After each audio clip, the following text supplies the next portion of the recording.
سورہ احزاب آیت نمبر 38۔ اعوذ باللہ من الشیطان الرجیم، بسم اللہ الرحمن الرحیم۔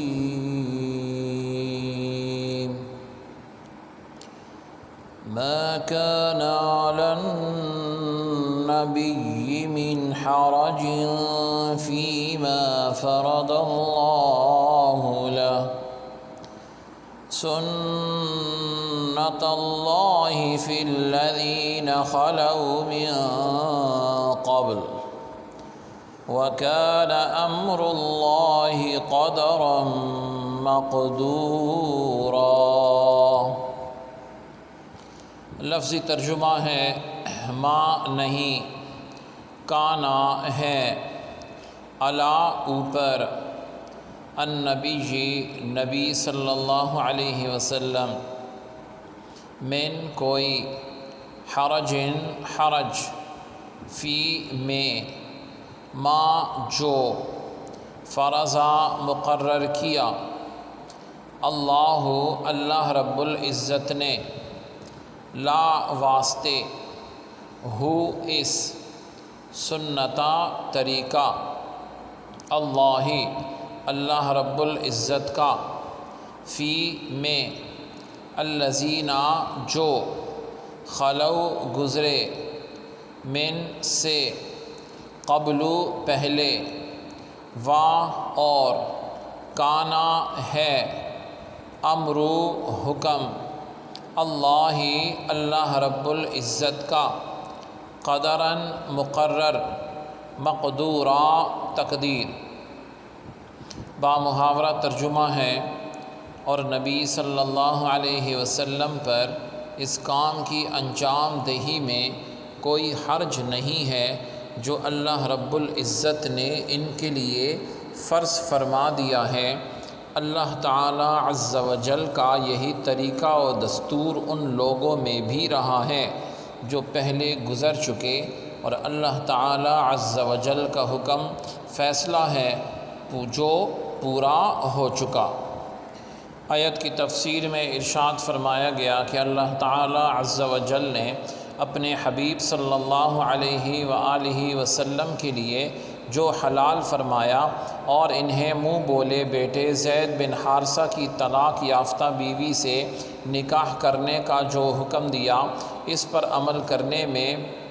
رسول اللہ صلی اللہ علیہ وسلم پر کوئی حرج اور تنگی نہیں، اور زیادہ شادیاں کرنا کوئی انوکھی بات نہیں، بلکہ نبی صلی اللہ علیہ وسلم سے پہلے تشریف لانے والے انبیاء علیہم السلام میں بھی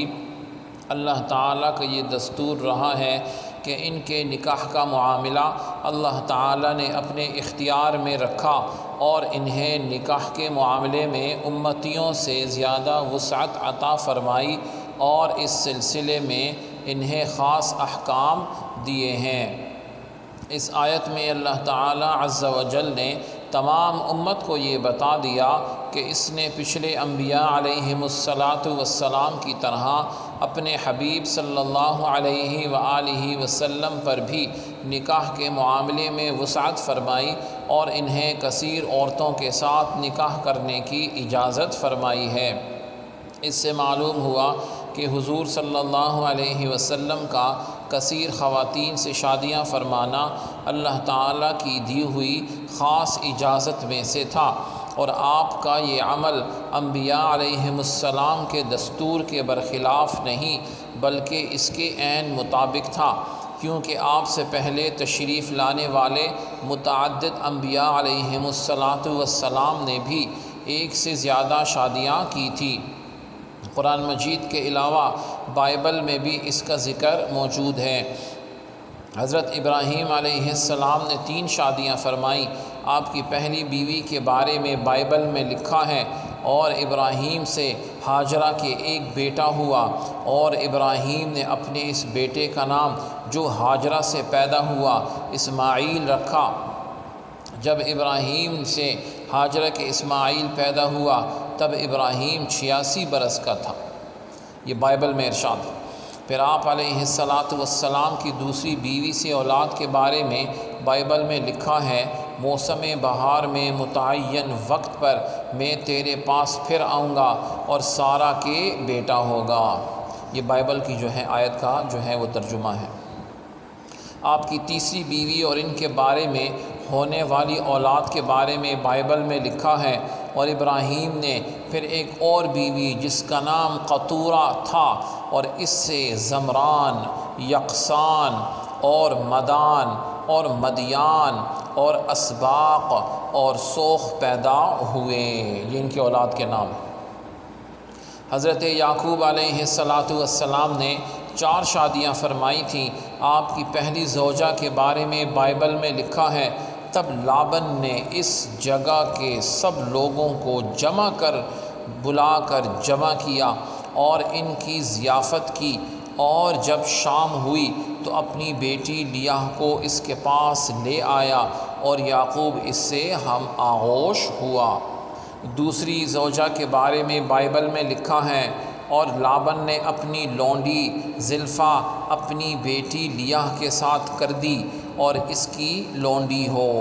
تیسری زوجہ کے بارے میں بائبل میں لکھا ہے، یعقوب نے ایسا ہی کیا کہ لیاہ کا ہفتہ پورا کیا، تب لابن نے اپنی بیٹی راحل بھی اسے بیاہ دی۔ چوتھی زوجہ بلہا کے بارے میں بائبل میں لکھا ہے، اور اپنی لونڈی بلہا اپنی بیٹی راحل کو دی کہ اس کی لونڈی ہو، یعنی لونڈی سے مراد بیوی ہے۔ اسی طرح بائبل میں حضرت سلیمان علیہ السلام کے بارے میں لکھا ہے کہ ان کے پاس 700 شہزادیاں اس کی بیویاں اور 300 حرمیں تھیں۔ یہ ان انبیاء کے بارے میں ذکر ہے جن میں یہودی اور عیسائی جو ہیں یہ ایمان رکھتے ہیں۔ تو جس طرح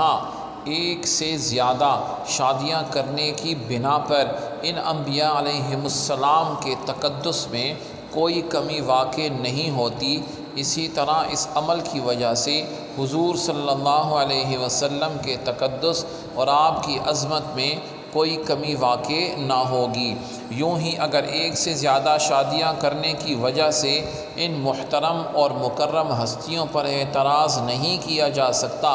تو تاجدار امت صلی اللہ علیہ وسلم کی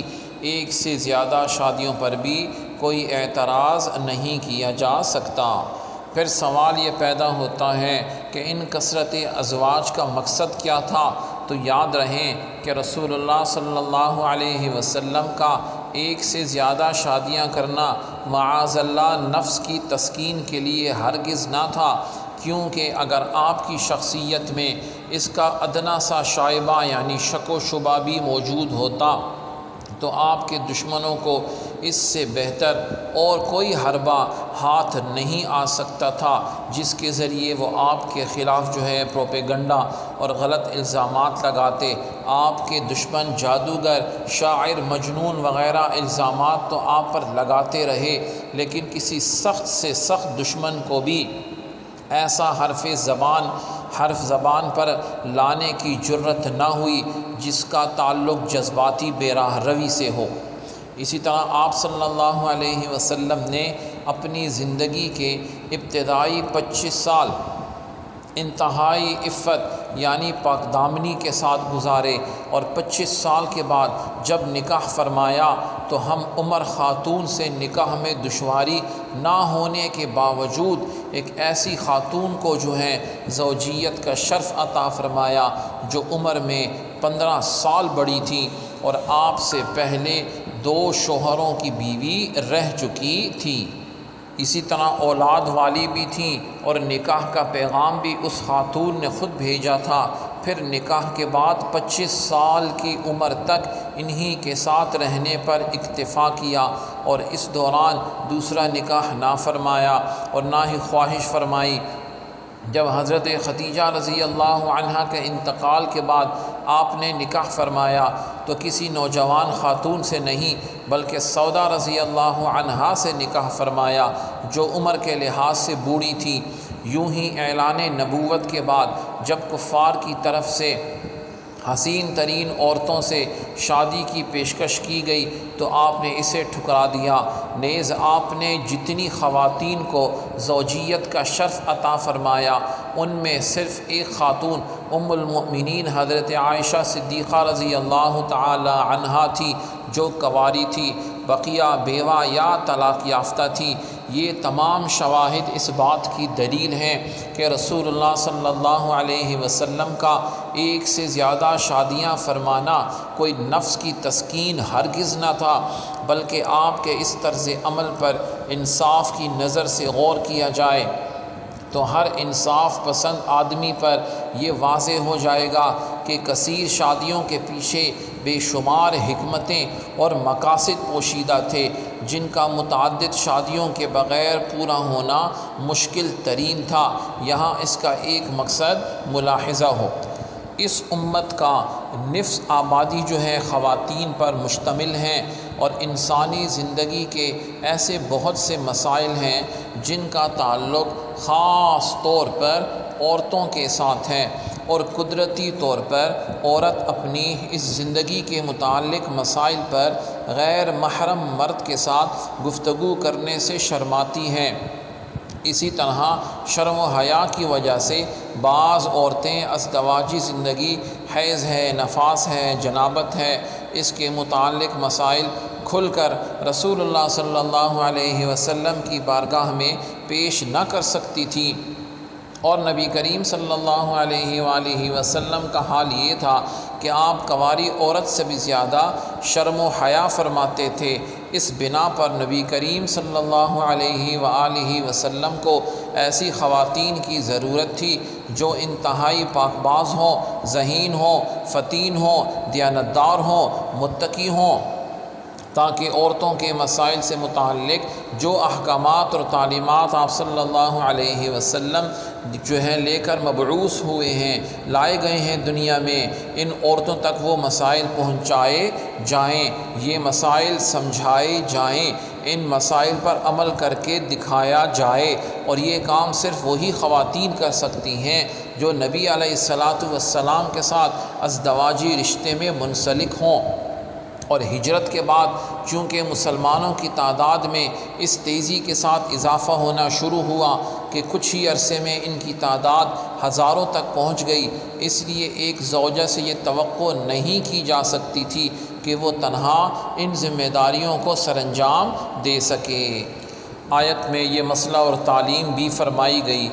کہ نبی علیہ السلام کی شادیوں سے متعلق جو کلام ذکر کیا گیا اس کا مقصد کفار کی طرف سے آپ صلی اللہ علیہ وسلم کی سیرت کے اس پہلو پر کیے گئے اعتراضات کو ذہنوں سے صاف کرنا تھا، اور آج کے زمانے میں چونکہ فحاشی اور عریانی اور بے حیائی عام ہے، اور زیادہ شادیوں اور کم عمر عورت سے شادی کو معاشرے میں غلط نگاہ سے دیکھا جاتا ہے، اس لیے ہر امتی کی یہ اہم ترین ذمہ داری بنتی ہے کہ وہ نبی علیہ السلام کی ازدواجی زندگی کے ان تمام پہلوؤں پر غور و فکر نہ کرے، اور اس حوالے سے دماغ میں آنے والے وسوسوں کو یہ کہہ کر جھٹک دے کہ میں سید عالم صلی اللہ علیہ وسلم کا امتی ہوں، اور میرا یہ ایمان ہے کہ آپ کا کوئی عمل اللہ عز و جل کے حکم اور اس کی اجازت کے بغیر نہیں ہو سکتا، لہٰذا میں شیطان کے وسوسوں پر کسی صورت کان نہیں دھروں گا۔ اسی میں ایمان کی سلامتی ہے، ورنہ اس بارے میں غور و فکر ایمان کے لیے شدید خطرناک ثابت ہو سکتا ہے۔ سبحانک اللہم و بحمدک، اشہد ان لا الہ الا انت، استغفرک و اتوب الیک، وصلی اللہ تعالی علی خیر خلقہ محمد وعلی آلہ واصحابہ اجمعین برحمتک یا ارحم الراحمین۔